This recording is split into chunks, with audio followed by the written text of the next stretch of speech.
As a student radiographer, you are obliged to learn to assess the needs of patients assigned to you for examinations. After you have made this assessment, you must formulate a plan of care that best fits the individual needs. The plan is then implemented and finally evaluated. The technologist reviews Mrs. Smith's X-ray order, which is a 2-view chest X-ray. As the technologist approaches Mrs. Smith, she sees that she is in a wheelchair and shows signs of pain. She introduces herself, verifies patient identification, and confirms the X-ray order.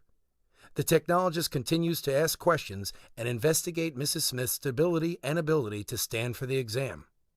The technologist first sets up the room by placing the IR into the upright bucky, then selects the technical factors for a chest X-ray. The X-ray equipment is set at 72 inches source-to-image distance, or departmental standard distance, with a horizontal beam centered to the image receptor. The technologist explains to the patient what will take place and attempts to see if Mrs. Smith is able to stand for the exam. The patient stands and seems to be stable. She gives the patient breathing instructions and makes the exposure. The technologist quickly returns to the patient and has her sit in the wheelchair. The image receptor is removed and processed. The technologist returns to the room with another image receptor for the lateral position. Mrs. Smith once again is asked to stand up. However, this time she seems dizzy and pale.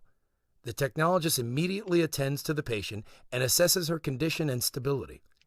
The patient states she is fine. However, the technologist can see that Mrs. Smith is not fine and looks unstable. The technologist immediately sits the patient in the wheelchair and assesses the situation. After a couple of minutes, the patient feels better and is willing to try again. The technologist assists Mrs. Smith by placing her in a left lateral position as she holds her arms above her head. The patient looks alert and steady.